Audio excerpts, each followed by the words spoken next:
제가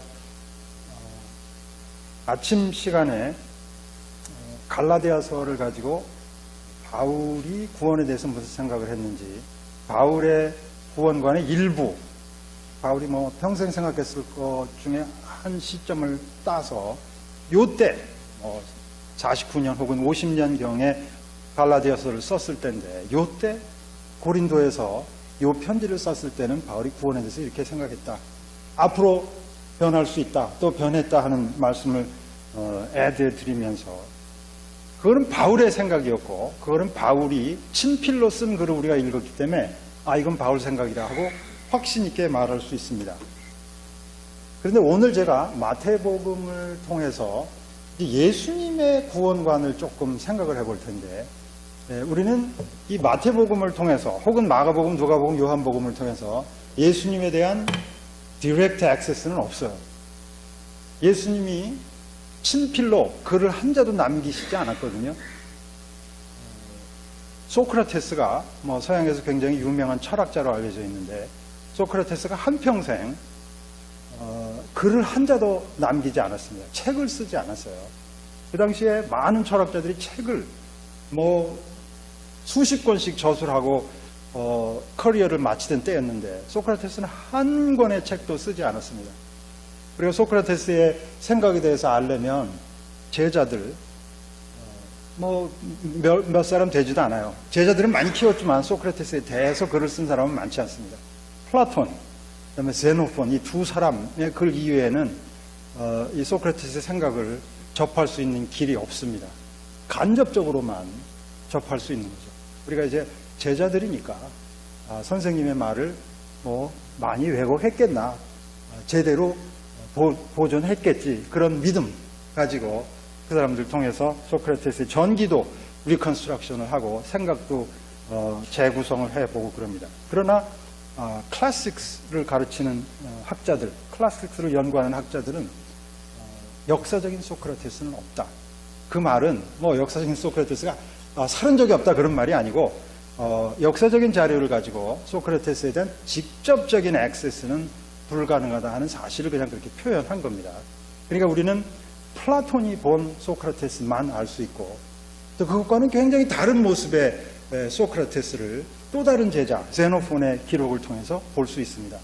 누가 이 두 개의 이미지 중에서 어떤 것이 더 원래 소크라테스에 가까운지 아무도 알 수 없죠.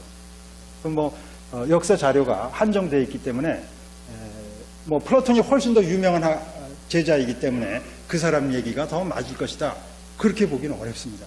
플라톤은 또 인디펜던트 띵커였기 때문에 자기 선생님에 대한 이 메모리를 후대 제자들한테 남길 때 또 자기 생각이 또 굉장히 헤비하게 들어가 있을 가능성도 얼마든지 있거든요.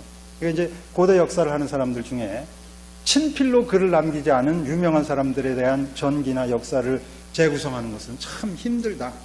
그 이슈, 그런 문제가 우리 예수님에게도 그대로 적용이 됩니다. 신약 성서가 일부분은 이 저자가 직접 저술한 책들이 바울서신이죠. 그게 유일합니다. 그 밖에 모든 책들은 제3자가 집필한 책들이에요. 우리가 복음서가 4개가 있지만 예수님이 직접 집필하신 게 아니잖아요. 예수님의 제자들, 제너레이션을 건너서 제자들이 수많은 자료를 수집해갖고 정리해서 취사 선택해서, 또 이분들이 또 나름대로는 신학적인 훈련을 받은 사람들이니까 어디 학교를 다녔다는 얘기가 아니고 본인들의 어떤 신학적인 생각을 거기 빌딩 블럭으로 삼아서 예수님의 바이오그래피를 쓴 겁니다. 그래서 제가 오늘 마태복음을 통해서 들여다보는 예수님의 구원관, 이걸 통해서 우리는 절대 예수님 자신의 그 생생한 목소리를 직접 들을 수는 없어요. 이제 1세기 후반에 예수님이 부활하신 후에 한 70년쯤 지난 후에 우리가 이름을 알 수 없는, 누군지 모르는 익명의 어떤 저자가 많은 자료를 입수해서 스터디를 하고 취사 선택해서 새롭게 이렇게 바이오그래피를 만들어낸 게 마태복음입니다. 그래서 우리가 이 문서를 통해서 마태가 바라본 예수, 마태가 이해했던 예수님의 구원관을 살펴보자는 얘기죠. 이 마태가 생각하고 마태가 재구성한 예수님의 구원관이 지금 이 시점에 요전 슬라이드 종교개혁 500주년을 맞는 우리에게 왜 중요할까? 제가 아침에 갈라디아서를 선택하고 저녁에 마태복음을 선택한 이유가 있습니다. 갈라디아서는 루터가 직접 이게 신약성서 중에서 제일 중요한 문서다. 내가 개인적으로 갈라디아서를 제일 사랑한다. 나는 갈라디아서와 결혼했다.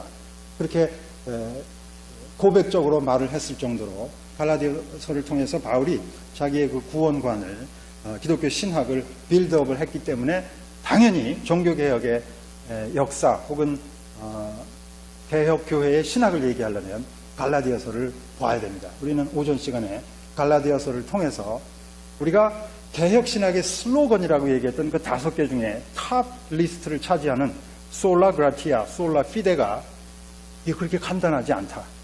이렇게 굉장히 복잡한 얘기이구나 이게. 다른 얘기를 하지 않고 그냥 언어적으로만 봐도 이게 여러 가지 다양한 신학적인 사고를 포함하는 그런 문구일 수 있겠다. 그래서 이제 어떻게 보면은 명확하고 간결하게 정리된 개혁신학의 이 중요한 주제를 우리가 좀 흔들어 봤습니다. 제가 아침에 그걸 디컨스트럭티브 리딩이라고 얘기를 했는데 디컨스트럭티브 리딩은 뭘 디스트로이 하자는 얘기는 아니에요. 원래 어떤 사고의 체계이든 완벽할 수가 없는데 우리 인간의 머릿속에서 나온 거니까 그게 이제 시간의 흐름에 따라서 마치 이게 흠이 없는 것처럼 마치 이게 컴플렉시티가 없는 것처럼 마치 이게 굉장히 단순 명료한 것처럼 그런 오해를 받게 되기가 쉽습니다. 그랬을 때 지금은 세상 떠났지만 프랑스의 철학자 자크 데르히다라는 사람이 시스템 중에 그렇게 완벽한 시스템은 없다. 잘 들여다보면 거기 크랙이 있을 수가 있다는 거예요. 갈라진 틈이 있을 수가 있다. 그 갈라진 틈을 한번 파헤쳐 보자는 게 이 데리다의 디컨스트럭티브 리딩입니다. 그거를 크랙을 이렇게 갈라져 내려가 보면 시스템이 흔들리는 게 이제 보이는 거죠. 그러면서 이걸 단순하게 봤을 때 보지 못했던 어떤 다른 면들이 보이기 시작하는 거죠. 우리 서양 사고에 이분법적인 사고가 있잖아요.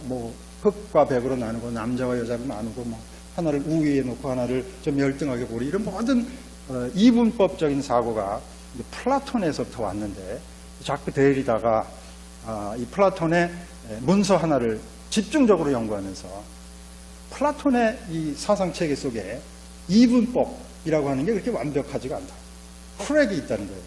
그래서 그 크랙에 집중해보면 플라톤의 이분법이 완전히 무너질 수 있다. 그런 이론을 낸 적이 있어요.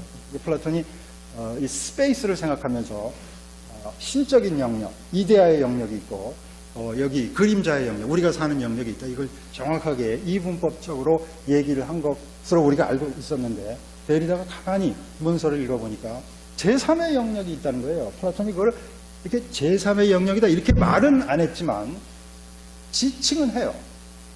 헤호라 그리스어로 그 땅 이렇게 약간 비유적으로 지칭하는 데가 있는데 이게 이제 인간의 영혼이 사람이 죽은 다음에 바디를 떠나서 어딘가로 가서 거기서 이제 신들의 심판을 받는 장소가 있는데 그거는 신의 영역에 속하는 것도 아니고 이데아의 영역도 아니고 여기 그 그림자의 영역도 아닌 제3의 영역이 있다는 거죠.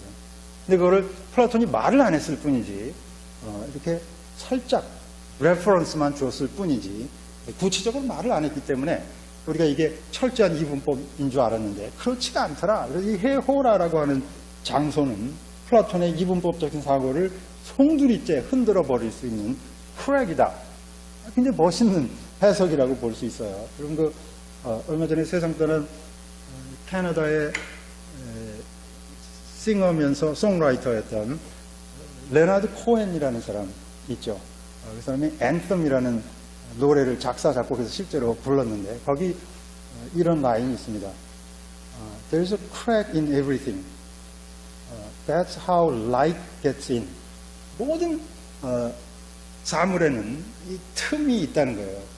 조금 갈라진 틈이 있다는 거예요. 이 갈라진 틈은 부정적으로 볼 것이 아니고 이 갈라진 틈을 통해서 빛이 들어온다고 하는 게 그 노래의 가사예요. 이분이 대중가요 가수이긴 하지만 유태인으로서 뭐 젊었을 때는 무신론자로 살다가 나이가 들면서 이제 이 깊이 종교에 귀의한 퍼스널 히스토리가 있어요.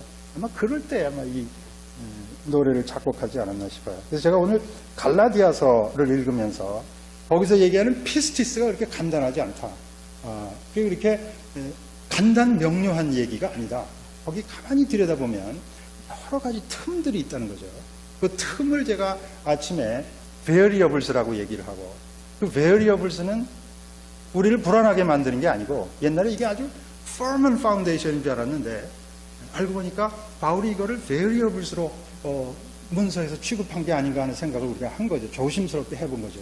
그러면서 우리가 뭔가 기반이 흔들린다기보다는 이런 어떤 variables의 무한한 가능성을 통해서 어떤 전해보지 못했던 것을 좀 보려고 하는 거예요. 그런 게 크랙을 통해서 들어오는 빛을 좀 볼 수 있지 않겠나 하는 게 저의 개인적인 희망입니다. 그 비슷하게 오늘 제가 마태복음을 통해서 여기 우리가 전에 그저 assume했던, 이게 뭐 신약 문서니까 여기도 똑같은 얘기가 나왔으려니 그런 assumption 속에서 텍스트에 있지도 않았던 얘기들을 우리가 텍스트에 이렇게 집어넣은 것은 혹시 있지 않은가? 이 텍스트가 우리가 아직 보지 못했던 크랙들이 좀 있지 않겠는가?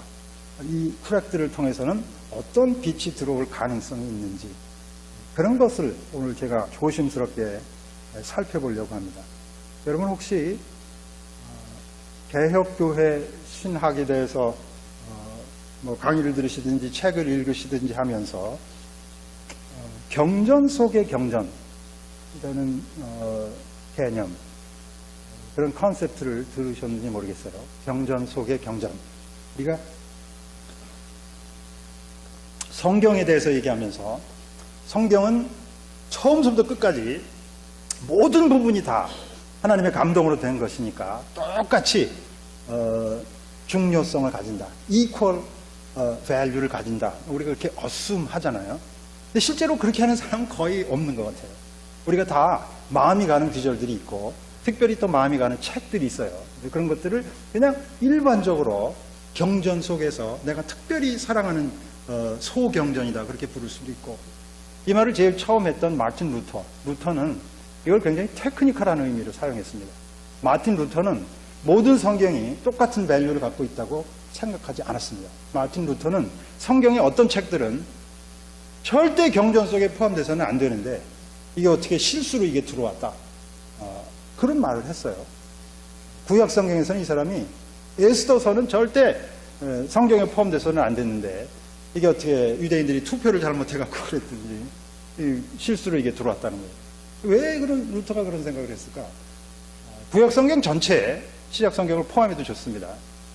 하나님이라는 단어가 안 나오는 책이 딱 하나 있는데 그게 에스더서입니다.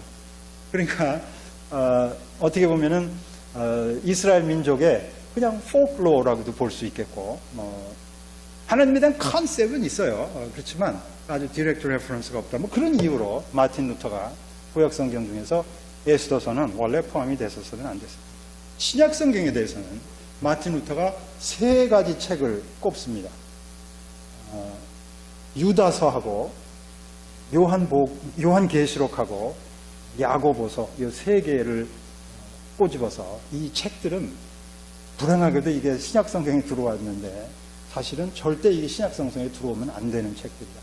유다서에 보면은 에녹서라는 위경을 이렇게 코트하는 귀절들이 나와요. 위경을 코트하는 게 뭐 잘못된 겁니까? 그런 건 아니거든요. 위경과 정경을 나누는 것도 결국 교회 역사 속에서 좀 인플루언스가 있는 사람들이 투표해서 한 거예요. 신약 성경도 마찬가지고 구약 성경도 마찬가지고. 근데 이제 루터가 에녹서를 코트한다는 이유로 유다서를 되게 싫어했어요. 요한계시록도 거기 복음이 들어가 있지 않다 뭐 이런 얘기를 하고, 제일 마틴 루터가 싫어했던 책이 야고보서라는 책입니다. 이 마틴 루터가 야고보서를 얼마나 싫어했는지 강의하면서 테이블톡에 그대로 나와요. 이 야고보서는 우리 신학교의 건물에서부터 유리창 밖으로 이렇게 내던져 버려야 된다. 야고보서는 지푸라기의 복음서다. Epistle of Straw, 지푸라기, 알맹이가 없다. 복음이 결여된 서신서다. 이거는 신약 성경에 절대 들어와서는 안 되고, 이미 들어왔지만 이걸 잘라버려야 된다. 엑사이즈 시켜야 된다. 그렇게 얘기를 했어요. 아이러니컬한 거는 그래서 이제 루터가 캐논 속의 캐논이라고 마음속에 이렇게 체리시했던 책이 갈라디아서인데, 로마서와 갈라디아, 특별히 그 중에서도 갈라디아서를 경전 중에서도 경전이다. 그밖에 경전에 포함이 되어 있지만 야고보서 같은 것들은 경전 속에 포함이 돼서는 안 된다고 생각했던 이유가, 야고보서에 보면 갈라디아서와는 정반대의 얘기가 아주 분명한 언어로 거기 쓰여져 있거든요. 거기 보면 우리가 흔히 이해하는 식의 그런 믿음 가지고는 구원받을 수가 없다.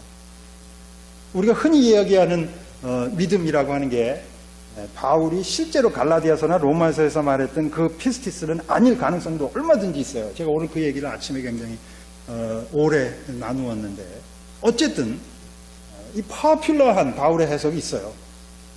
1세기에도 있었고 지금도 있습니다. 바울의 신학을 간단 명료하게 이렇게 좀 정리해가지고 원 센텐스로 이렇게 좀 심플리파이 하려고 하는 경향들이 우리한테 있고, 그래갖고 바울이 얘기하는 믿음이라는 게 그래서 예수 그리스도를 내 구세주로 한 번만 고백을 하면 그걸로 모든 구원이 이루어진다고 하면, 그런 믿음을 가지고는 절대 구원을 받을 수가 없다라고 선언하는 책이 야고보서거든요. 루터가 그거를 좋아할 수가 없죠. 자기한테 정면 도전하는 신학자의 얘기로 들릴 수도 있고, 그래서 이제 야고보서를 경전에서 잘라내버려야 된다. 그런데 신약 성경을 잘 읽어보면 야고보서와 제일 가까운 복음서가 마태복음입니다. 마태복음에 보면 야고보서보다 조금 더 분명한 언어로, 야고보서보다 조금 더 강한 톤으로, 그런 식의 믿음을 가지고는 절대 하나님의 나라에 갈 수가 없다.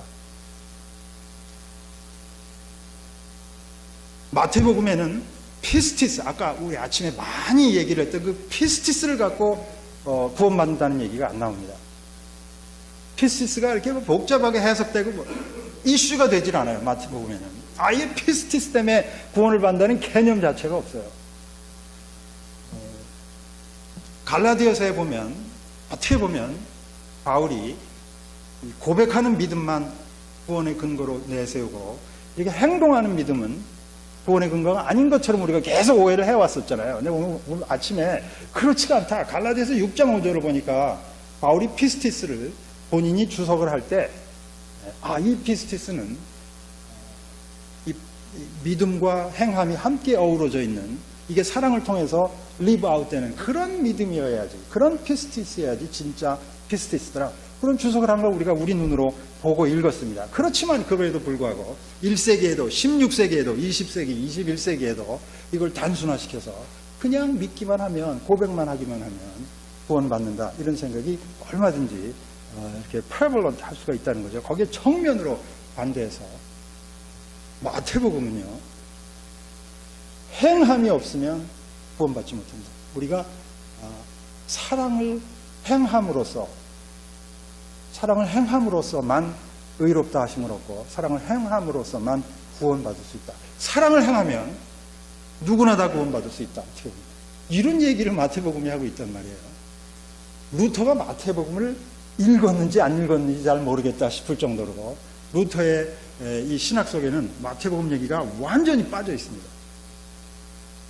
루터가 야고보서를 경전에서 잘라버려야 된다, 이렇게 말을 용감하게 했을 정도라면 마태복음을 잘라내야 된다, 이런 말도 했을 뻔한데 그런 얘기는 안 했어요. 이 복음서가 가지는 무게 때문에 아마 그랬을지도 모르죠.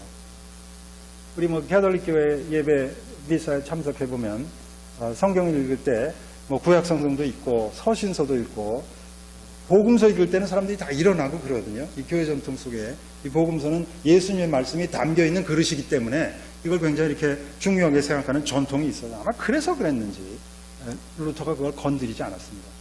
루터가 경전 속의 경전을 선택하는 유일한 기준은 여기 복음이 있느냐 없느냐, 그게 기준이라고 본인이 말하거든요.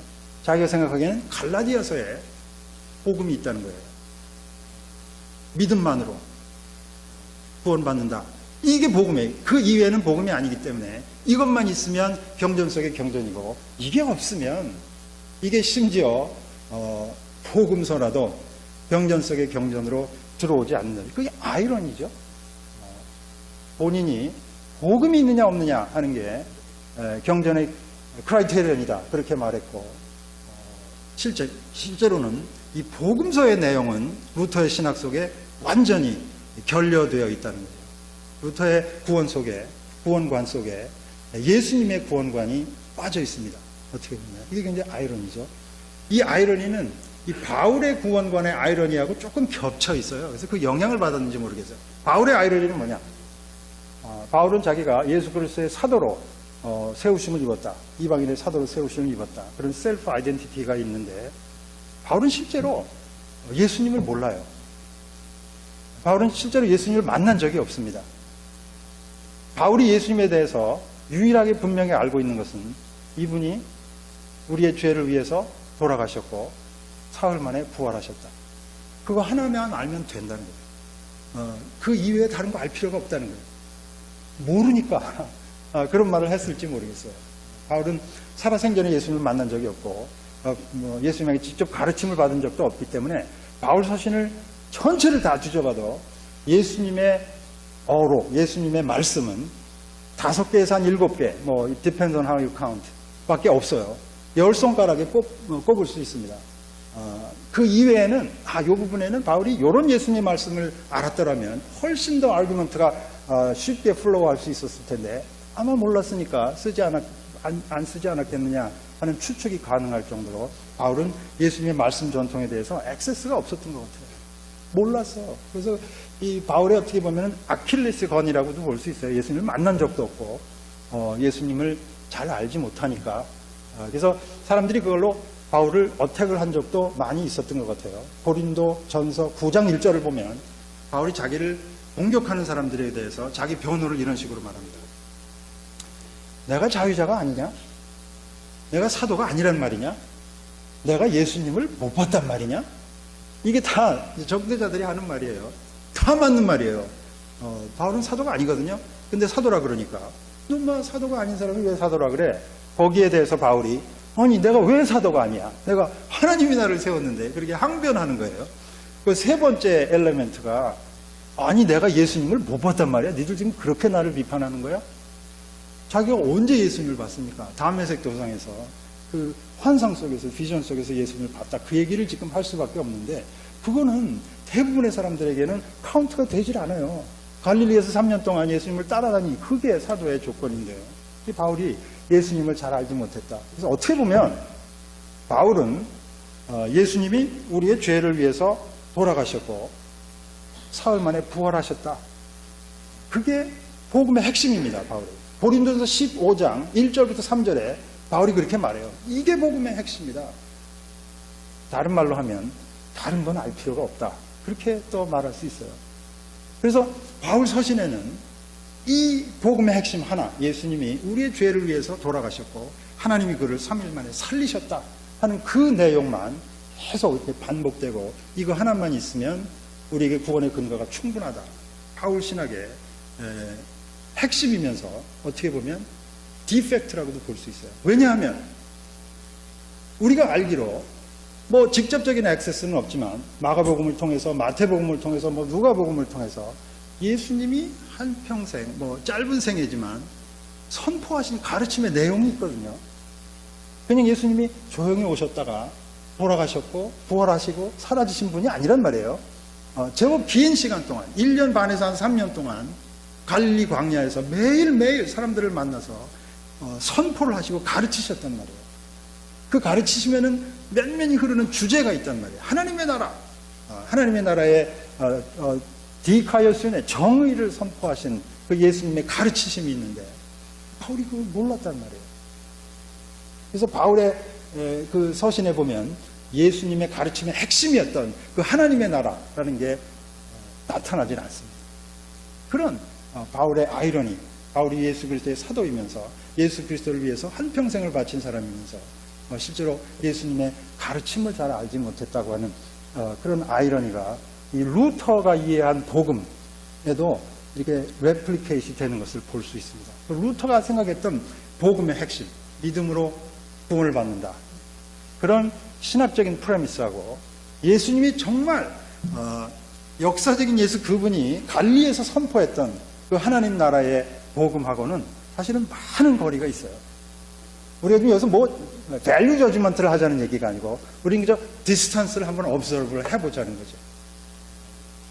마가복음을 통해서 1장 15절에 예수님의 한평생 선포의 핵심이 한 문장으로 나와 있습니다. 하나님의 나라가 가까웠다. 산상수훈을 보면 마태복음 5장부터 8장에 보면 예수님의 그 가르침이 또 다른 형태로 이렇게 서메리가 되어 있습니다.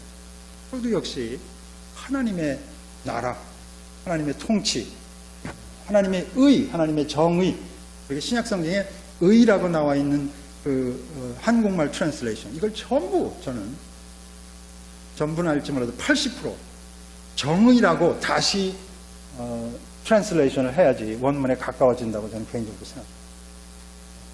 그건 또 다른 문제인데, 여튼 그 큰 주제가 갈라디아서의 로마서에 결여되어 있고, 그렇기 때문에 개혁 신학에, 루터 신학에 그게 빠져 있다는 거죠. 그래서 오늘 마태복음을 통해서 거기 예수님이 선포하신 그 하나님 나라의 알맹이가 뭔가, 예수님이 선포하신 하나님 나라의 정의라고 하는 것이에요. 솔직히 예수님을 따르는 사람들의 삶이 어떻게 드러나기를 예수님이 원하셨는가, 그리고 예수님이 그 입을 통해서, 그 음성을 통해서 어떤 사람이 구원받는다고 말씀하셨는지, 비유를 통해서 어떻게 말씀하셨는지, 이런 내용을 보면서 우리가 이 개혁신학의, 구원신학의 지평을 한번 얼마만치 넓힐 수 있는지 실험적으로 한번 사고를 해보았으면 좋겠습니다. 우선 이제 마태복음에 대해서 아주 짧게 introductory remark만 좀 해보겠습니다. 마태복음은 일단 저자 미상으로 출판이 된 책입니다. 4개 복음서가 다 마찬가지예요. 처음에 복음서가 출판될 때 저자의 이름이 어태치가 되질 않았습니다. 이게 조금 독특한 프랙티스예요. 옛날에도 저자들이 다 자기 얘기부터 시작합니다.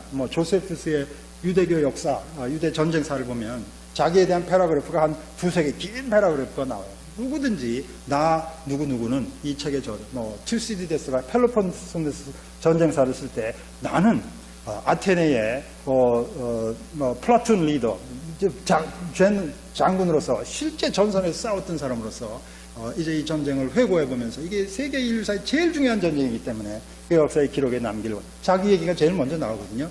근데 복음서에는 4군데 다 찾아봐도 저자의 얘기가 나오지 않아요. 누가복음에 서문이 잠깐 나오는데 거기 I라는 말은 나오는데 대명사만 나오고 고유명사는 안 나오거든요. 이 복음서의 특징입니다. 4개의 복음서가 전부 저자 미상으로 출판이 돼서 적어도 50년 동안 서큘레이트 했다가 2세기 중반 후반에서야 저자의 이름이 붙여지게 된 거죠. 그거는 저자가 직접 쓴 게 아니고 후대에 이제 교회 전통이 이거는 마태가 쓴 걸로 여겨진다. 이거는 누가가 쓴 걸로 여겨진다. 그리고 그 마태, 그 누가, 그 마가는 누군지 아이덴티파이가 좀 힘듭니다. 커먼 네임들이고 이름 이외에 다른 애플레이션이 없기 때문에 그래서 저자 미상의 책으로 아는 것이 가장 정확한 지식이 되죠. 언제쯤 집필이 됐을까? 신약성경 중에서 바울 서신이 제일 먼저 집필됐습니다. 데살로니가 전서가 제일 먼저 쓰여졌고, 그 다음에 차례대로 가서 로마서, 빌립보서 이런 게 60년대 초반쯤에 바울 서신이 집필이 됩니다. 그부터 한 10년쯤 후에 처음으로 복음서가 나오기 시작하는데 마가복음이 4개 복음 중에서 제일 먼저 이제 나오게 됩니다. 70년 전후입니다. 예루살렘 멸망 이전 2-3년 혹은 이후에 2-3년대로 사람들이 내로우 다운을 합니다. 그리고 그 이후에 마태복음과 누가복음이 쓰여졌는데 아마도 마태, 누가가 마가복음을 자기들의 중요한 자리로 사용했을 것이다고 하는 게 중요한 학설입니다. 그 다음 슬라이드에 이게 나오게 되는데요. 여기서 이제 우리에게 좀 관심이 가는 게 어디서 마태복음이 쓰여졌을까? 저자가 자기에 대해서 얘기를 하지 않기 때문에 알기가 어렵거든요. 이건 이제 텍스트 속에 혹시 힌트가 있으면 우리가 좀 럭키인데 힌트가 없을 수도 있어요. 마가복음엔 전혀 힌트가 없습니다. 그러니까 마가복음은 어디서 쓰여졌는지 아무도 알 수 없어요. 누가복음도 힌트가 전혀 없습니다. 마태복음에는 아주 재미있는 힌트라고 말할 수 있는 부분이 딱 하나 있어요. 여기 보면 제가 마가복음 1장 28절과 마태복음 4장 24절을 비교해 놨습니다. 이게 같은 내용이에요. 마가복음이 먼저 쓰여졌고 마태복음이 마가복음을 읽고 그거를 리바이즈 했다고 생각하시면 되는데 내용을 제가 말씀드리겠습니다. 마가복음 1장 28절은 이런 내용입니다. 예수님이 세례요한이 잡힌 다음에 갈릴리에 처음 오셔서 가버나움에 이제 세트를 하신 거예요. 그때부터 사역을 시작하셨다. 하나님 나라의 선포 사역을 시작하셨다. 그리고 가버나움 회당에서 귀신 들린 자, 병든 자를 고치신 거예요. 그래서 그 예수님의 선포의 사역과 병 고침의 사역이 소문이 나는 거잖아요. 그럼 지금 갈릴리에서 지금 예수님이 사역을 하셨는데 마가복음 1장에 의하면 예수님에 대한 소문이 갈릴리에 쫙 퍼졌더라. 말이 되죠? 갈릴리에서 예수님이 사역을 하셨으니까 온 갈릴리에 예수님의 소문이 퍼졌다. 마태복음 4장 24절을 보니까요. 똑같은 내용인데 약간 변화가 있어요. 거기 보니까 예수님이 갈릴리에서 가버나움에서 세틀다운 하시고 그때부터 하나님 나라를 선포하는 사역을 시작하시고 수많은 병자들을 고치셨다. 따라서 예수님의 소문이 어디까지 퍼졌다? 시리아까지 퍼졌다 그런 얘기가 나와요. 그거 좀 생뚱맞은 얘기였잖아요. 왜 예수님이 갈릴리에서 사역을 하셨는데 왜 소문이 시리아에 갔다는 얘기를 거기서 할까? 만일에 저게 저자의 위치에 대한 힌트라면 아닐 수도 있어요. 힌트라면 저자가 거기 살고 있구나. 자기 동네에까지 예수님의 소문이 왔다는 얘기구나. 자기 공동체에까지 예수님의 소문이 임했다는 얘기가 아니겠느냐. 네, 그게 이제 하나의 힌트일 수 있다는 거죠. 근데 워낙에 힌트가 없으니까 이거 하나만이라도 이 복음서 저자들이 함부로 글 쓰는 사람들이 아니거든요. 누가복음 1장부터 4절 보면 오랜 기간 동안 스터디를 하고 익자민을 해갖고 이렇게 조심스럽게 쓴 책인데 시리아라는 말이 거기 왜 들어가겠어요? 예수님 사역하고는 아무 관련이 없는 예수님이 근처에 담가본 땅 얘기를 거기서 하는 걸 봐서 아마 그 안디옥 시리아에 있는 어떤 도시가 아니겠느냐. 그러면 시리아에서 제일 큰 도시가 그 당시에 지금은 터키로 넘어갔는데 시리아라고 터키하고 전쟁하다가 시리아가 땅을 뺏겼어요. 그래서 지금 터키 영토가 됐는데 그 안티옥, 오론테스 강가에 있는 안티옥. 그래서 안티옥 on the 오론테스라는 별명이 붙어 있는 그 도시입니다. 그 도시가 예수님 당시에 바울 당시에 그 당시 제일 큰 메디터레니안 월드에서 세 번째로 큰 도시였습니다. 제일 큰 도시가 로마였고 물론 그 다음에 알렉산드리아 세 번째로 큰 도시가 이 안티옥이었습니다. 안티오코스 에피파니우스라고 하는 그 시리아의 왕의 이름을 따서 만든 큰 도시입니다. 여기 굉장히 큰 유태인 그 커뮤니티가 있었어요. 그러니까 아마 시리아에 마태의 공동체가 있었다면 안디옥이었을 가능성이 거의 80%쯤 된다고 봐요.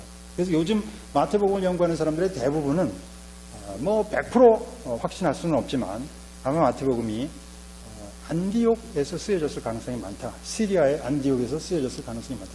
이게 왜 중요하냐? 오늘 우리에게 이 종교계 500년을 되돌아보면서 이 성경을 다시 보려고 하는 우리에게 왜 이게 중요하냐면 이게 마태와 바울을 링크시키는 아주 결정적인 커넥팅 포인트가 됩니다. 만일에 마태복음이 기원 후 80년, 90년 혹은 100년경에 시리아 안디옥에서 쓰여졌다면 마태복음의 저자가 바울을 몰랐을 가능성은 거의 제로에 가깝다고 보는 거죠. 왜냐하면 여러분들이 지금 사도행전을 공부하시지만 안디옥에 그 안디옥 사도행전 11장에 나오는 안디옥이 바로 그 안디옥입니다. 안디옥이 또 하나 있어요. 이고니아라는 데 안디옥인데 그 안디옥이 아니고 요 오론테스에 있는 안디옥, 시리아에 있는 안디옥이 사도행전 11장에 나오는데 거기 안디옥 교회가 세워지는 얘기가 나오거든요. 오늘 아침에 제가 언급했던 갈라디아서 2장 10절에 나오는 그 안디옥 교회, 바울이 사역했던 안디옥 교회가 바로 그 시리아의 안디옥 교회입니다. 그러니까 여러분들이 어떤 모습을 상상하시면 되냐면 바울이 안디옥 교회에서 사역했던 때는 기원 후 한 40년에서 50년 사이입니다. 그 이후로부터 한 4, 50년이 지났어요. 그 4, 50년이 지난 이후에 안디옥에는 바울 교회가 점점 커지고 있습니다. 그래서 기원 후 110년에 가면 유명한 교부가 있습니다. 이그네이셔스 오브 안디옥이라고 하는 유명한 교부가 있는데 그 교부의 책을 보면 바울 얘기밖에 없어요. 그만큼 안디옥은 이제 바울의 영향이 굉장히 커졌다는 얘기죠.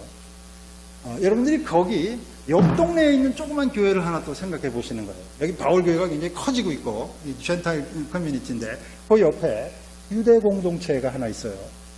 큰 유태 커뮤니티가 있는데 그 큰 유태인 커뮤니티 중에 어느 한 공동체, 조그만 공동체, 기껏해 한 40명, 50명 모였을 그 공동체가 바로 마태복음의 저자가 속해 있던 유태인 기독교 공동체입니다. 유대인 중에서 소수의 사람이 예수를 따르는 사람들이 되는데 그 공동체가 마태의 공동체가 아니었겠는가. 그 마태는 저의 생각에, 그리고 제가 영향을 좀 받았던 선배 신약학자들의 생각에 이 바울과는 굉장히 다른 사고를 하는 신학자, 예수님을 따르는 사람이에요. 저는 개인적으로 거기서 조금 더 들어가서 문서를 끝까지 다 읽어보면 마태와 바울, 마태복음의 저자, 그 익명의 저자와 우리가 알고 있는 그 역사적인 바울은 큰 차이가 없을 수도 있어요. 많이 다른 것들이 어떻게 보면 이 higher level of abstraction에서 만나는 수가 있잖아요. 우리 그 사고의 그 진행 과정에 있어서 이 로컬 레벨에서는 굉장히 다르지만 이게 higher level of abstraction에서 참 놀랄 만큼 이렇게 소통하는 경우를 볼 수가 있어요. 저는 개인적으로 이 마태복음과 갈라디아서가 그런 차원에서 슈퍼피셜 리딩에 보면 너무 다른데 마치 싸운 것처럼 다른데 약간 레벨을 높여서 보면 이게 서로 일맥상통하는 어떤 신학이 흐르지 않는가. 그 신학은 우리가 500년 동안 입으로 고백하고 진짜인 것처럼 믿어왔던 그 개혁신학의 슬로건과는 너무나 다른 것이다. 그거를 한참 컴플렉시파이를 해야지 근처에 갈 수 있는 그런 신학이 아닙니다. 사랑으로 역사하는 믿음. 우리가 그런 문구에 관심을 기울이질 않았어요. 그게 갈라디아서 6장 5절에 바울이 갈라디아서를 마무리 지으면서 혹시 누가 자기가 말했던 여러 차례 말했던 피스티스를 오해할까봐 이게 단순한 그냥 입으로 말하는 고백으로 축소해서 해석할까봐 내가 말을 맺으면서 커멘터리를 프로바이드 하겠는데 이것은 사랑으로 일하는 믿음이다. 사랑으로 역사하는 피스티스다. 이게 우리를 하나님 앞에 바로 세우는 구원의 근거가 된다. 바울이 그런 말을 했단 말이에요. 그거 우리가 관심을 기울이질 않았어요. 그 바울의 생각과 이 마태복음의 생각이 끄트머리에 가서는 조금 통할 수 있어요. 근데 거기까지 가기 전에 우리가 다른 거를 먼저 좀 들여다 봐야 됩니다. 이 두 단어가, 두 문서가 얼마나 다른지. 그래서 제가 안디옥이라고 하는 것을 굉장히 중요한 연결고리로 오늘 워킹 하이포테시스로 잡아봅니다. 맞는지 틀리는지 증거는 되지 않습니다. 그렇지만 우리말에 이런 게 있잖아요. 확증은 없지만 심증은 있다. 그러니까 디렉트 에비던스는 없어요. 근데 이게 circumstantial evidence는 되는 거예요. 법정에 가갖고는 이게 효력을 잃을 수가 있지만 역사학자들한테는 이게 굉장히 중요한 근거가 됩니다. 그래서 저는 개인적으로 마태복음의 저자가 바울 서신을 읽었는지 안 읽었는지 모르겠어요. 근데 그 당시에 바울이 죽고 나서 한 3, 40년 후에 바울 교회에서 옛날 자기 교회를 목회했던 목사, 선배 신학자의 신학을 나름대로 이해한 것이 있을 거예요. 저는 그걸 좀 오해한 거로 생각하는데 그 바울을 너무 단순하게 이해하는 그 옆 동네 바울 교회 사람들을 향해서 그렇지 않다. 내가 알고 있는 우리 예수님은 그런 신학을 말씀하시지 않았다. 이런 게 진짜 예수님이 말씀하신 거다. 이 얘기를 지금 바울이 하고 있는가. 그래서 바울을 anti-Pauline tradition에, 죄송합니다. 마태복음을 이 anti-Pauline tradition에 이렇게 세워놓으려고 하는 어떤 흐름이 있습니다. 신약 학계에. 이제 제가 거기 좀 관심 있게 그걸 들여다보고, 이제 거기 제가 조금 이렇게 참여를 하고 있는 이제 그런 내용을 제가 오늘 좀 소개를 해드리려고 합니다. 마태복음이 자료로 삼았던 게 이 마가복음이 하나 있고, 그 다음에 예수님의 자료, 말씀 자료라고 하는 Q라는 문서, 이거 다 뭐 신약학의 테크니컬 term들인데, 이거는 뭐 신약학자들이 거의 90%가 받아들이는 자료설이에요. 근데 이 마지막 라인, 마가 혹은 마태가 바울 서신을 알고 있었을까? 증거가 없으니까 대개 이 역사학자들이 미니멀리스트이거든요. 확실한 증거가 없으면 말하기를 좀 꺼려해요. 그래서 그냥 good question 그러고 넘어가는데, 그래도 미니멀리스트라도 상상은 해볼 수 있잖아요. 그래서 저도 개인적으로는 미니멀리스트의 트래디션이 있지만 그래도 조심스럽게 venture my opinion을 하자면, 마가도 마태도 각각 이 바울 트래디션에 대한 접근이 있었던 것 같아요. 바울 서신을 읽지는 않았을지 모르지만 마가는 바울 서신을 굉장히 긍정적으로 받아들이면서 이게 조금 부족하다.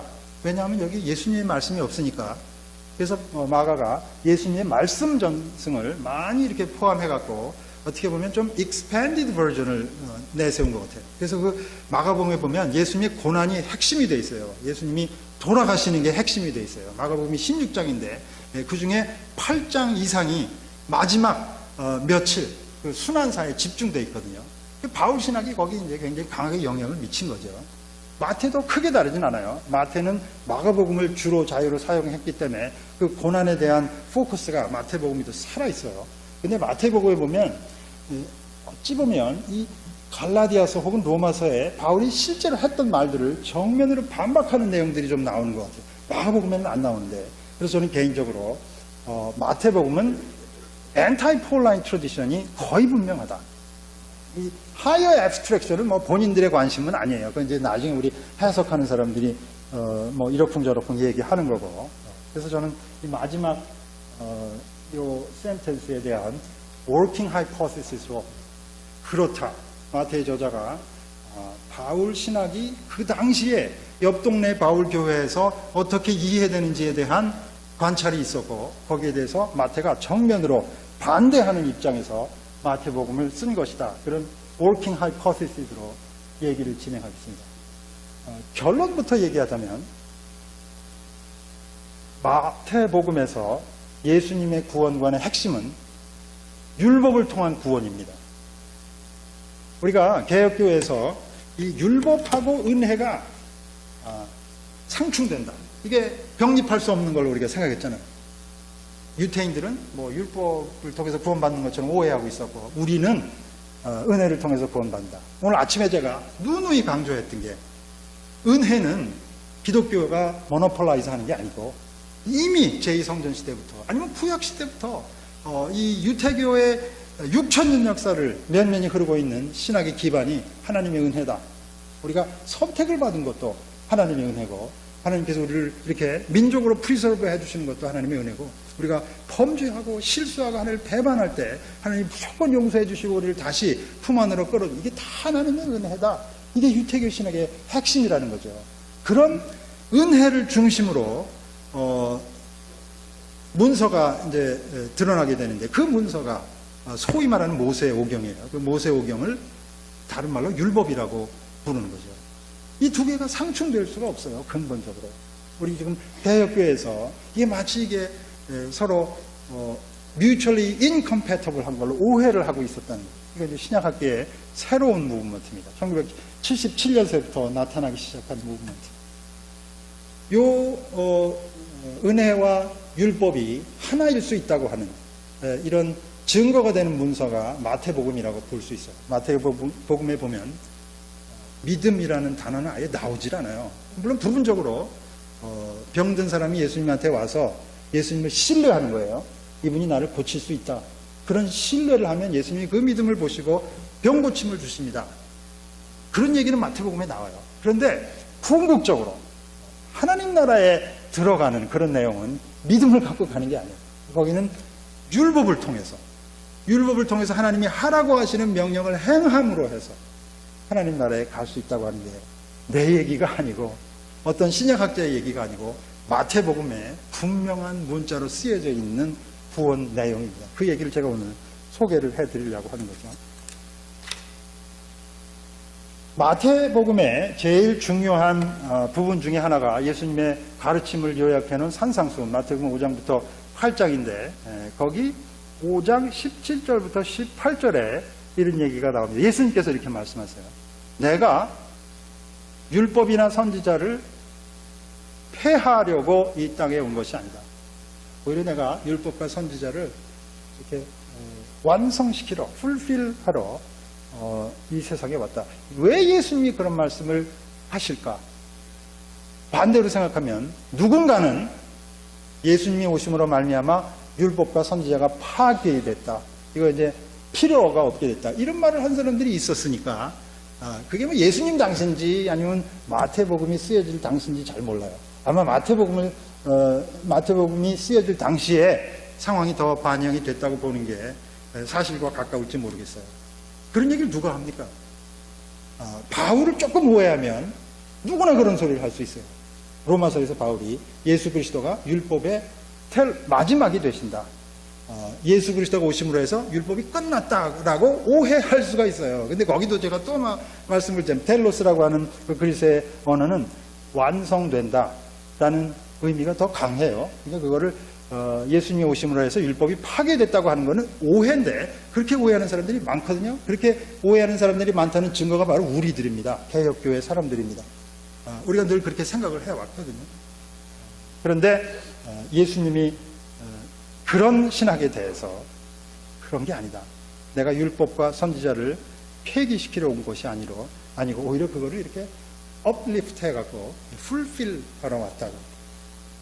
예수님이 율법을 굉장히 존중하시고 율법을 굉장히 중요하게 생각하십니다. 율법을 통해서 이제 구원을 이루시는 하나님의 사역을 이제 예수님께서 가르치시려고 하나보다 하는 것을 우리가 알 수 있어요. 거기 보면은 이 율법 중에 지극히 작은 계명 하나라도 제대로 가르치지 않고 폐기시키는 자는 어떻게 된다 그랬습니까? 하나님 나라에서 지극히 작은 자로 일컬음을 받는다. 이제 그런 얘기가 나오는데 저의 선생님, 오늘 아침에 잠깐 얘기했던 저의 선생님 한스 디터 베츠라는 분인데 이분이 이 마태복음에 대한 코멘터리를 쓰면서 여기 바울에 대한 크립틱 얼루전이 있다 이렇게 주장을 했어요. 여기 이제 크립틱 얼루전이라는 게 분명하게 얘기는 안 하지만 들을 귀가 있는 사람들은 알아차리는 이제 그런 레퍼런스를 크립틱 레퍼런스라 그래요. 자기들끼리만 하는 코드 랭귀지죠. 마태 공동체에서 지금 바울 공동체하고 사이가 좀 나쁘다고 여러분들이 이제 상상을 하셔놓고 여기는 이제 젠탈 공동체고 여기 유대 공동체 서로 사이가 좋지 않아요. 바울 공동체에서는 바울이 뭐 이렇게 높은 신학자고 뭐 훌륭한 지도자이고 그렇지만 또 반대로 마태 공동체에서는 바울 하면은 이 율법을 좀 파기시키는 놈으로 뭐 배교자 취급을 하고 별로 좋은 인상을 안 받았을 거라고 우리가 상상할 수 있습니다.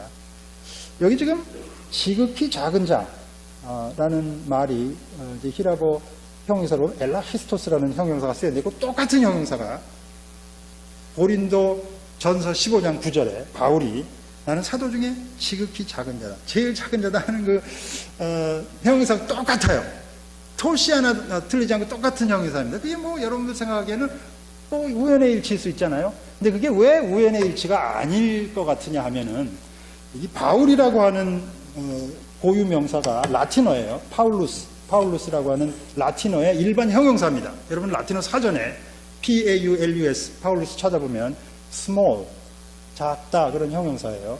요거를 그리스어로 번역하면 엘라히스토스가 됩니다. 그러니까 바울이 자기 말에 대해서 워드 플레이를 한 거예요. 고린도전서 15장 9절에서 나는 바울이다. 나는 작은 사람이다. 나는 사도 중에 제일 작은 사람이다. 자기 이름을 얘기한 거예요. 근데 이제 이런 게 바울 공동체 내에서 자꾸 인구에 회자되다 보니까 옆 동네까지 이제 이게 전해졌는지 모르겠어요. 그래서 어쩌면 요 마태복음 5장 18절에 지극히 작은 자, 그게 바울에 대한 크리틱 레퍼런스가 얼루전이 있지 않는가. 우리 선생님의 하이포시스인데 저는 개인적으로 굉장히 컴펠링한 엑스지서스라고 생각을 합니다. 여하튼 한눈에 봐도 이게 이 바울 전통에 대한 크리티시즘이구나. 저 동네에서 얘기되는, 저 동네에서 율법이 뭐 별거 아닌 것처럼, 율법이 이제는 구원에 이르는 길을 더 이상 프로바이드하지 않는 것처럼 얘기하는데 그게 아니다. 아직도 하나님께서는 유태인에게나 이방인에게나 동일하게 율법을 통해서 구원의 역사를 이루신다. 유대인이나 이방인이나 구원을 받으려면, 하나님의 백성이 되려면 율법을 지켜야 된다. 이런 참 우리한테는 굉장히 생경한, 듣도 보도 못한 얘기를 마태복음에 있는 예수님이 여기서 하시고 있는 거죠. 좀 이상하죠? 참 쉽게 이해가 안 되는데, 이게 왜 쉽게 이해가 안 되냐면 우리가 500년 동안 루터 얘기를 너무 많이 들었기 때문에 이게 성경에 있는데 이게 예수님 음성으로 다가오질 않는 거예요. 아닌데 율법은 이게 나쁜 건데, 율법은 이제 폐기된 건데 왜 예수님이 율법 얘기를 하는지. 요 바로 뒤에 예수님께서 6가지 예를 들어서 옛사람들에게 이렇게 전해줬었는데 내가 얘기하기로는 이렇다 하는 얘기가 나와요. 6가지. 이걸 이제 어떻게 보면은 전통적인 율법 해석을 예수님이 파기한 것처럼 해석할 수 있는데 사실은 그렇지 않아요. 그 내용을 가만히 읽어보면 전통적인 율법 해석보다 훨씬 더 율법적으로 어떻게 보면 예수님께서 강조하신 내용이 거기 나와 있습니다. 예수님이 절대 율법을 경히 여기시거나 이제는 내가 왔으니까 율법 필요 없다, 그런 말씀을 하시지 않고 오히려 예수님은 율법을 잘 해석하는 한 선생님으로서 지금까지 율법이 이렇게 해석되어 있는지 모르겠지만 나는 이렇게 해석을 하니까 이런 해석을 따라서 이 율법에 나타난 하나님의 말씀대로 성실하게 행하며 사는 사람이 구원을 받는다, 그런 얘기를 산상수훈 속에서 예수님이 하시고 있는 거죠. 예수님의 율법 해석의 특징이 무언가, 이게 이제 우리한테 굉장히 중요한 화두가 됩니다. 예수님이 율법의 613개의 조항을 하나하나 문자 그대로 지키라는 말씀이었는지, 아니면 그것과는 많이 다른 어떤 새로운 율법 해석을 우리에게 가르쳐 주시는지, 그 뒤에 보면 예수님이 두 군데서 마태복음 7장과 마태복음 22장에서 율법을 어떻게 따르는 것이 율법을 제대로 지키는 것인가 하는 것에 대한 예수님의 설명이 나옵니다. 우선 마태복음 7장에 우리들이 잘 알고 있는 이 황금률이라는 게 있어요. 이 황금률은 예수님보다 한 50년 전에 예루살렘에서 활동하던 힐렐이라고 하는 유명한 랍비가 먼저 한 말입니다. 예수님이 먼저 하신 말씀이 아니고 힐렐이 한 말을 예수님이 인용한 거라고 볼 수 있어요. 이제 힐렐의 말은 요거하고 말만 조금 다릅니다. 그 힐렐의 말, 거기도 에피소드가 나오는데 어떤 이방인 청년이 예루살렘에 와서 이제 율법에 대해서 좀 관심이 있어요. 그래서 제일 큰 선생님이 누구냐 그랬더니 저기 예루살렘 한복판에 가면 샤마이라는 선생님이 있다. 그분한테 찾아가 봐라. 그 사람이 이제 샤마이한테 가서 내가 이방인인데 율법에 대해서 좀 관심이 있다. 내가 이렇게 한쪽 다리로 서 있는 사이에 선생님이 율법 전체를 좀 나한테 요약을 좀 해달라, 그렇게 부탁을 했어요. 그리고 주문을 했어요. 좀 건방진 주문 같기도 하잖아요. 그래서 샤마이 선생님이 화가 나가지고 몽둥이로 막 휘둘러가지고 내쫓았어요. 이런 건방진 이방인 녀석이 다 있냐, 나 쫓아냈어요. 그런데 이거 이런 놈들이구나. 그래갖고 이제 이 친구가 돌아가려고 그랬는데 누군가 저기 딴 선생님이 하나 또 있대요. 그 옆에 학교를 보니까 힐렐 선생님이 있어요. 힐렐 선생님한테 똑같은 주문을 한 겁니다. 내가 이 한쪽 다리로 서 있는 동안에 율법 전체를 좀 알기 쉽게 요약을 좀 해주십시오. 그랬더니 힐렐이 망설이지 않고 네가 당하고 싶지 않은 일을 다른 사람에게 하지 말라. 그게 율법의 대원칙이다. 나머지들은 다 이 한 원칙의 카멘터리에 불과하다. 그 말을 듣고 이방인 청년이 깊이 감화를 받고 그날 유태교를 개종하고 평생 율법을 연구하는 학자가 됐다. 그런 전설이 있어요. 그냥 사실인지 아닌지 모르지만 탈무드에 나오는 에피소드입니다. 그런데 그 이후에 이 힐렐의 말, 성경에는 나오지 않아요. 구약 성경에는 나오지 않는 말인데 힐레리 한평생 구약성경 율법을 연구한 사람으로서 율법 전체에 흐르는 하나님의 가장 큰 뜻이 이거다. 사람을 좀 이렇게 존중하면서 사람을 사랑하면서 대하라고 하는 게 하나님의 제일 큰 뜻이다. 나머지들은 다 거기에 대한 커멘터리다. 그거 하나만 제대로 지키면 율법을 제대로 지키는 거다. 힐레리 그렇게 말했는데 예수님이 요거를 기억하시고 인용하시면서 이게 율법의 핵심이다라고 한 군데서 말씀을 하신 거죠. 그 다음에 마치 한 번 그렇게 말한 게 부족하듯이 조금 뒤에 22장에 가면 조금 더 중요한 내용이 나옵니다. 가장 큰 계명에 대해서 어떤 율법사가 와서 예수님께 물었습니다. 율법을 연구하는 랍비가 이제 와서 물었다고 볼 수 있겠죠. 예수님께서 두 성경 구절을 인용하십니다. 제일 큰 계명을 얘기하시면서 하나는 내 마음을 다하고 목숨을 다하고 뜻을 다하여 주 너희 하나님을 사랑하라. 하나님을 사랑하라. 이게 어디 나옵니까? 신명기 6장 5절에 나와 있는 유태인들이 굉장히 중요하게 생각하는 샤마라고 부르죠. 유태인들 왜 늘 암송하는 귀절입니다. 샤마가 히브리어로 들어라. 그게 첫 번째 계명이에요. 두 번째 계명이 뭡니까? 레위기 19장 18절. 내 이웃을 내 몸과 같이 사랑하라. 마가복음을 보면요. 마태가 참조했던 마가복음을 보면 이게 첫째, 하나님을 사랑하라고 하는 계명이 첫 번째. 그리고 사람을 사랑하라고 하는 이웃을 사랑하라고 하는 계명이 두 번째. 거기 하이에라키가 있어요. 하이에라키가 있다는 얘기는 이걸 조금 과장해서 우스꽝스럽지만 과장해서 얘기하면 한평생 하나님만 사랑하고 시간이 좀 남으면 사람을 좀 사랑하면 됩니다. 그게 하이에라키예요.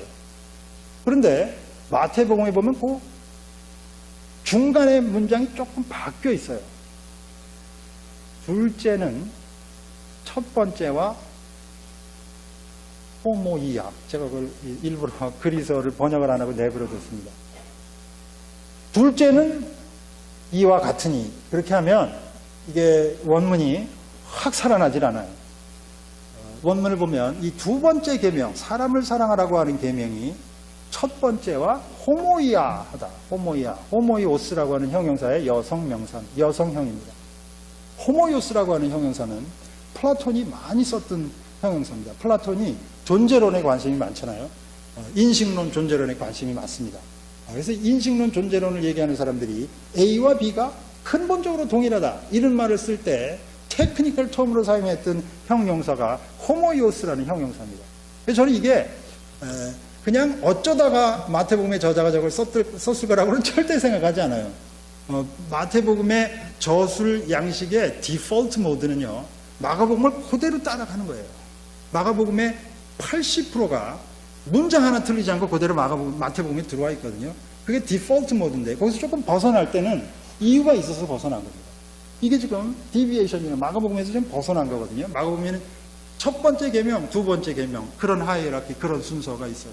근데 마태복음에 보면 이 두 번째 계명이 호모이아하다. 마가복음에 없는 형용사가 들어갔는데 이 형용사가 아주 보통 형용사가 아니에요. 이게 히랍 철학에서 기원전 4세기, 5세기 히랍 철학에서 굉장히 중요하게 쓰는 본질적으로 동일하다 하는 것을 표현할 때 쓰는 형용사라는 거죠. 그게 뭘 의미하는가? 마태복음의 해석에 의하면, 예수님의 율법 해석에 의하면 하나님 사랑을 어떻게 합니까? 하나님이 뭐 부족한 게 없으신데 하나님한테 선물 준다고 하나님이 조금 더 형편이 나아지시는 게 아니잖아요. 하나님한테 뭐 송아지를 10마리를 갖다 바친다고 하나님이 어제보다 오늘 더 행복해지시는 게 아니거든요. 우리가 하나님을 플리즈 할 수가 없어요. 유일한 방법은 하나님이 원하시는 것을 우리 삶에 행하면 그걸로 하나님께서 당신이 창조하신 인간들이 당신의 뜻을 잘 존중해서 서로 사랑하며 살면 그게 유일하게 하나님을 사랑하는 방법이다. 다시 말해서 내 이웃을 사랑하라 하는 그 말과 하나님을 사랑하라 하는 말은 똑같은 말이다. 하나님을 사랑할 수 있는 유일한 방법은 사람을 사랑하는 것이다.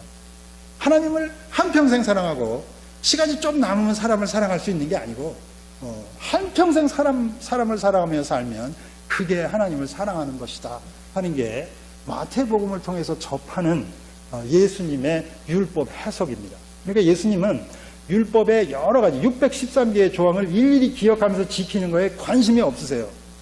예수님은 율법에 나와 있는 가장 큰 하나님의 계명, 가장 큰 하나님의 뜻, 사람을 사랑하면서 사는 것, 그것이 율법을 이루는 길이다, 율법을 완성하는 길이다, 유일한 길이다. 예수님이 그렇게 말씀하시고 가르치셨다고 하는 게 마태복음의 내용입니다. 이게 참 파격적이잖아요.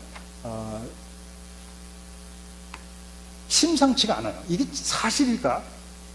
하고 마태복음 7장을 읽어보니까, 조금 백출액을 해서 읽어보니까 여기 참 놀랄만한 얘기가 나오네. 이게 또 하나의 circumstantial evidence인데, 마태복음의 저자가 바울을 좀 알았을 가능성이 높다고 하는 것을 보여주는 귀절 중에 하나입니다.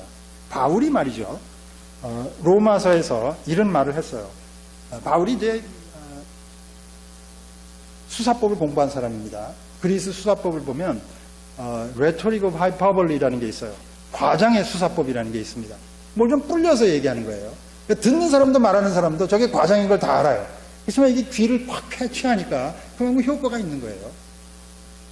로마서 10장 13절에 누구든지 주의 이름을 부르는 자는 구원을 얻을 것이다, 그렇게 말을 한 게 있어요. 바울이 자기 입으로 직접 말한 거예요.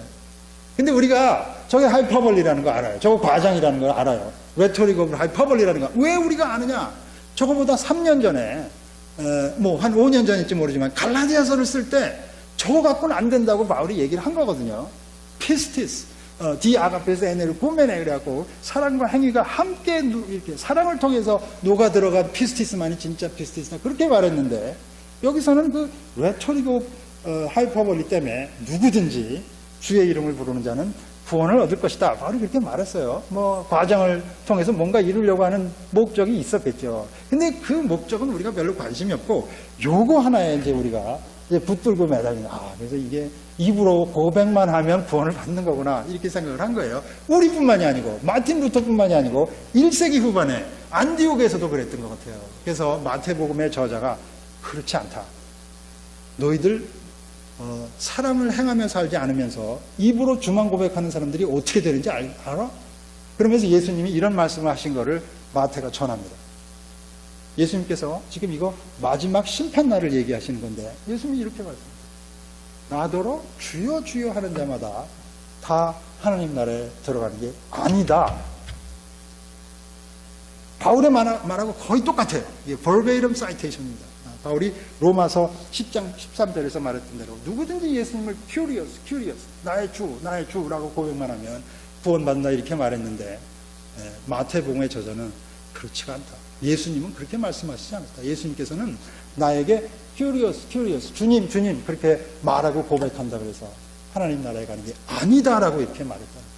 거기 보니까 한평생 예수님을 주로 고백하고, 한평생 예수님의 이름으로 귀신을 쫓아내고, 뭐 설교를 하고 가르치고, 목회를 하고 예언을 하고, 이런 사람들이 다 쫓겨나는 얘기가 나와요.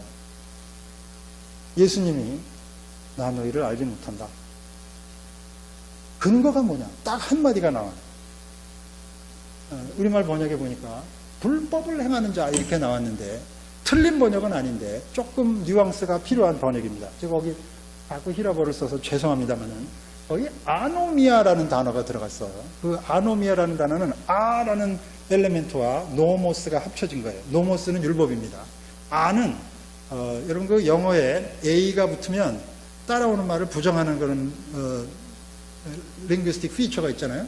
알파 프리바툼이라고 그러는데, 예를 들어서 잠잘 때 호흡이 잘 안 되는 증상을 뭐라 합니까?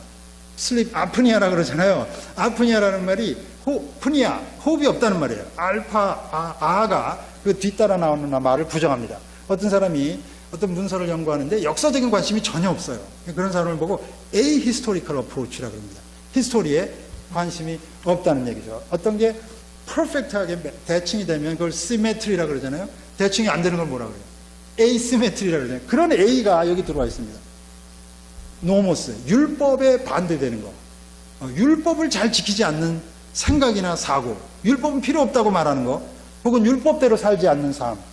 이런 삶을 사는 사람은 마지막 날에 쫓겨난다는 얘기예요. 이런 얘기 여러분 들어보신 적이 있어요? 없잖아요. 개혁교회에서 이런 얘기 누가 합니까?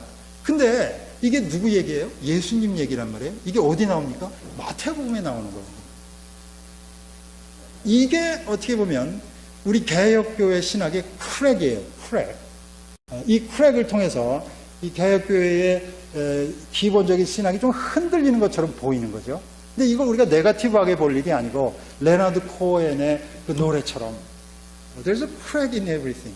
근데 그 크랙을 통해서 결국 빛이 들어오는 게 아니라, 그래서 저는 앞으로 지금까지 500년 동안 우리 개혁교회가 뭐 그럭저럭 매니지를 했습니다. 이런 축소적인 신학을 가지고 또 다른 500년을 버틸 수 없다고 저는 분명히 생각합니다. 이제는 이걸 고칠 때가 됐다. 이건 벗어날 때가 됐다. 이제는 이 바울 신학을 축소적으로 해석했던 루터의 바울 신학을 넘어서 가지고 바울 신학 자체에 있는 넓은 지평, 그리고 더 나아가서 바울 신학이 아우르지 못했던 복음서에 나와 있는 구원의 지평까지도 볼 수 있어야지 21세기를 버틸 수 있는 새로운 신학이 나올 수 있지 않겠는가. 뭐 제가 개인적으로는 이게 이미 1세기 후반에 이 개혁교회에서 바울을 너무 단순하게 해석하는 걸 그 위험을 이미 1세기에 감지한 신학자가, 마태복음의 저자가 엔티도트로서 미리 성경 속에 이거를 써놓은 게 아닌가. 이건 뭐 하나님의 섭리라고 우리가 신앙 고백적으로 말할 수 있겠죠. 다시 제가 앞에서 한 말로 돌아가면 마태복음에는 율법을 통해서 우리가 구원을 받는다. 율법을 행하지 않는 자, 아노미아를 따라서 사는 사람은 예수님께서 마지막 날에 나 너를 모른다. 왜냐하면 예수님께서는 율법에 드러난 가장 크신 하나님의 뜻을 따라 사는 것이, 그게 율법을 이루는 것이고, 그게 우리에게 구원을 주는 기름을 분명히 가르쳐 주셨기 때문에. 근데 여기서 마태복음이 끝내도 메시지가 분명합니다. 그런데 아직도 풀리 이걸 이해하지 못하는 독자들이 있을까봐 마태복음의 저자가 한 번 더 네일링 다운을 하는 게 있어요. 이 마지막 슬라이드인데요. 여러분들이 잘 아시는 양과 염소의 비유입니다. 이 양과 염소의 비유는 마태복음 25장 31절부터 45절까지 46절까지에 나와 있는 예수님의 비유인데, 이게 비유인지 아닌지 잘 모르겠어요. 여러분, 이게 비유입니까? 내용은 아시잖아요. 마지막 날에 예수님이 이제 심판 주러 오시는 거예요. 왕으로 오셔갖고 모든 사람들이, 이 세상의 모든 사람들, 판타타에 드는 모든 사람들이 예수님 앞에 심판을 받으러 옵니다. 유태인이건 뭐 그리스도인이건 뭐 누구건 간에 다 예수님 앞에 심판을 받으러 와요. 예수님께서 그 사람들을 어떤 식으로 솔트아웃을 하실까? 유태인들은 이쪽에, 뭐 그리스도인 장로교인들 여기, 루터교 사람들을 여기, 캐톨릭 여기, 불교, 힌두 이렇게 나눠서 익자민을 하실까? 거기 보니까 뭐 그런 신앙 고백의 전통 같은 건 아예 이슈가 되질 않네요. 이게 비유, 저는 뭐 이게 비유라고 생각하는데 이 텍스트에는 비유라는 말은 안 나와요. 이게 예수님의 고별 설교의 결론 부분입니다. 예수님의 설교가, 긴 설교가 5개가 마태복음에 나오는데, 이게 잡혀서 돌아가시기 직전에 마지막 고별 설교하신 거예요. 그 고별 설교의 맨 마지막 conclusion part, 이걸 예수님의 유언이라고 볼 수도 있겠어요. 비유도 아닌 것이 비유처럼 나와 있는 그런 거예요. 그래서 저는 이걸 미드라슈라고 부릅니다. 유태인들이 성경을 해석할 때 이야기로 풀어서 해석합니다. 그걸로 도구마를 만들진 않아요. 그런데 뭐 성경에 있는 깊은 뜻을 이야기로 한번 풀어가자, 이런 거죠. 이게 바로 그런 성격의 내용이 아닌가. 거기 보면 마지막 날에 온 세상 사람들이 예수님께 심판을 받으러 오는데, 너 신앙 고백해봐, 사도행전 외워봐. 예수님이 그런 거 물어보지 않아요. 그 사람들을 두 부류로 나누십니다. 오른쪽에는 뭐 양이라고 비유하고 은유로, 왼쪽은 염소라고 이제 은유를 쓰세요. 이 오른쪽에 있는 사람들한테 무조건 의로운 사람이다. 여러분, 의로운 사람이다는 말은 우리 개념으로는 그냥 도덕적으로 흠이 없고 이런 사람을 우리가 생각하잖아요. 그런데 유태교에서는, 예수님도 유태인이니까 테크니컬 텀이에요. 이게 어떤 테크니컬 텀이냐면 율법을 잘 지킨 사람은 의롭다 하고 칭함을 얻는 거예요. 왜? 무슨 근거로? 신명기에 하나님이 그렇게 말씀하셨으니까. 율법을 다 지키면 내가 의롭다 이렇게 지칭해 주시겠다 그랬어요. 그래서 그 의로운 사람한테 샬롬을 주시겠다. 이 땅에서의 샬롬, 그리고 나중에 이게 하나님 나라의 샬롬으로 연결되는 거죠. 그 오른쪽에 있는 사람들에게 의로운 사람들아, 너희들은 이 만세 전부터 하나님께서 의로운 사람들에게 예비해 두신 그 하나님의 나라를 너희가 유업으로 받을 것이다. 무슨 근거로? 네가 나를 믿었기 때문에, 네가 나를 신앙 고백을 했기 때문에? 그게 아니고, 내가 배고팠을 때 너희가 나를 먹을 것을 줬다. 내가 목말랐을 때 물을 나에게 줬다. 내가 헐벗었을 때 너희가 나에게 옷을 줬고, 내가 옥에 갇혔을 때 네가 나를 방문했었다. 그러니까 내가 너를 의로운 사람이라고 부르겠다. 하나님 나라를 유업으로 받았다. 그랬을 때 이 사람들이 다 깜짝 놀라요. 그런 적 없는데요. 언제 우리가 예수님이 헐벗었는데 옷을 갖다 주고, 언제 예수님이 감옥에 갇혔을 때 방문해서, 우리 그런 적 없거든요. 예수님께서 지극히 작은 사람들한테 한 너희들의 그 행동이 결국 나에게 한 것이다. 여러분, 이게 마태복음 22장에 나오는 그 예수님의 말씀에 대한 해석, 미드라시가 아닙니까? 그렇잖아요. 거기 보면 이웃을 사랑하는 것, 사람을 사랑하는 것이 결국 하나님을 사랑하는 거라 그랬는데, 예수님이 지금 그 말씀을 하시는 거예요. 지극히 작은 사람한테, 어려운 사람, 힘든 사람한테 네가 베푼 사랑의 행위가 나에게 한 행위이고, 하나님께서 그거를 의로운 사람으로, 다시 말해서 율법을 다 완성한 사람으로 간주해 주신다는 거예요. 그래서 하나님 나라에 가는 거예요. 거기 보면 맨 마지막에 영원한 영생을 얻는다 그런 말이 나와요. 왼쪽에 있는 사람들에게 이 저주받은 사람들아, 너희들은 만세 전부터 하나님의 천사들로부터 예비해 놓은 영원한 형벌에 처할 것이다. 왜냐하면 내가 배고팠을 때 너희가 나에게 빵 한 쪽 주지 않았구나. 내가 목이 마른데 물 한 방울 주지 않았다. 내가 감옥에 혼자 외롭게 갇혀 있을 때 한 번도 찾아오지 않았구나, 이 사람들아. 이 사람들 또 항의합니다. 언제 우리가 예수님이 갇혀 있는데 안 찾아가 봤습니까? 알았더라면 갔을 텐데. 예수님께서 지극히 작은 사람한테 하지 않은 것이 나에게 하지 않은 것이다. 너희가 율법을 지키지 않았구나. 너희가 율법에 나와 있는 가장 큰 하나님의 뜻, 사람을 사랑하라고 하시는 그 하나님의 명령을 지키지 않았구나. 너희들은 하나님의 나라에 들어갈 수가 없다. 그런 판결이 나면서 예수님의 한평생 말씀 사역이 마무리를 짓는 거죠. 저는 여기에 대해서 주석을 따로 붙일 필요가 없다고 생각합니다. 제가 해석한 내용을 여기서 여러분들께 나눈 게 아니고, 마태복음 25장 31절, 46절을 제가 그냥 똑같이 여러분들께 쉐어한 것 뿐이거든요. 마태복음에 보면 율법을 통해서 구원받는다. 율법의 조항을 일일이 지켜서가 아니라, 정결례를 지키고 할례를 받아서가 아니라, 율법에 나와 있는 가장 큰 하나님의 뜻, 하나님의 계명, 사람을 사랑하라고 하는 그 계명 하나 지킨 사람이라면 예수님께서 아무것도 물어보지 않으시고 구원을 베풀어 주시고, 그거 제대로 하지 않았으면 예수님을 1000번 100번 구세주로 고백을 했던, 예수님의 이름으로 귀신을 쫓아냈던, 병을 고쳤던, 설교를 1000만 번을 했었던 예수님께서 나는 너를 모른다 하신다고 합니다. 마태복음의 내용입니다. 이게 마태복음을 통해서 우리가 가장 근접하게 접근하는 예수님의 구원 신학이라고 볼 수 있습니다.